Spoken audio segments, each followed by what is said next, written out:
Here's the question for today. How selfish are you? Now, I thought this was a very informative definition that I found. Selfish is concerned excessively and exclusively about oneself. Now, many of you may be like, whoa. I mean, I may have some selfish tendencies, but I don't know if I'd say excessively or exclusively that I only think about myself. But put it in this context. I don't know about you, but when I go through my day, I can think about, am I thirsty? Am I hungry? Am I tired? Do I need a break? Do I need to go do a little shopping?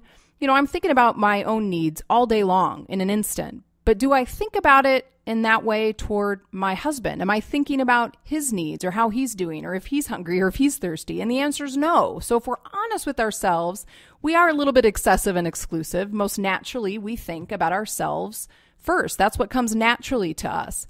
And so therefore, if it comes naturally to think of ourselves, then it's a challenge to think of our spouse ahead of ourselves. And so that therein is the nature of why selfishness is a problem in marriage and is a problem in human nature in general. Now, I thought this might be informative for us to take a little selfish inventory and for each of you to answer the series of questions and see for yourself, where do you feel like you fall in that selfish category? How selfish are you? So here's a couple of questions I want you to honestly apply to your own life.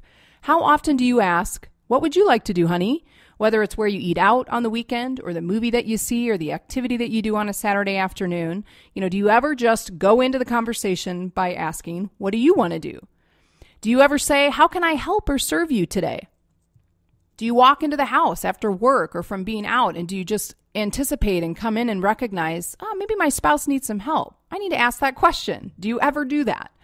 Do you ever pull yourself out of your own mood to connect with your spouse?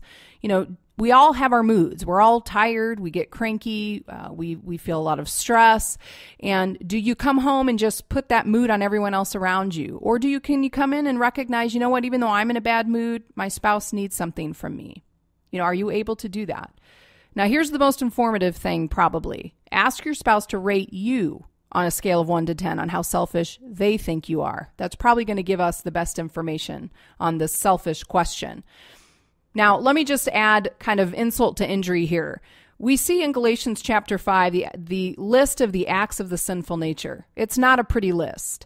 There's sexual immorality, impurity, sensuality, adultery, sorcery, strife, jealousy, fits of anger, and this word rivalries, which in another translation is selfish ambition.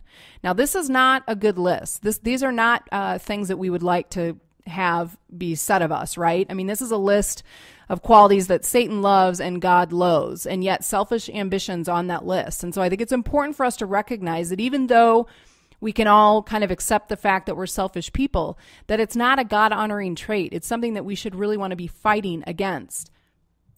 Here's the challenge. Be excessive and exclusive toward the needs of your spouse. And again, that's going to be a choice that you have to make. Instead of it just always being about you, force yourself to start looking at it from your spouse's perspective and see what you could do to serve them instead of just yourself. So here's your challenge.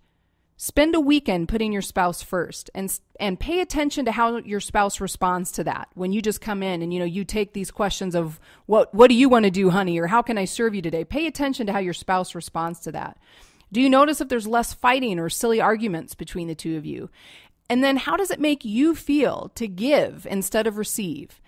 So let's look at the selfishness question and really apply it honestly in our marriages. And I promise if we all can get better at this thing of being so selfish and putting ourselves ahead of our spouse, I think we could see some great things happen in our marriages and we'll all be happier people for it.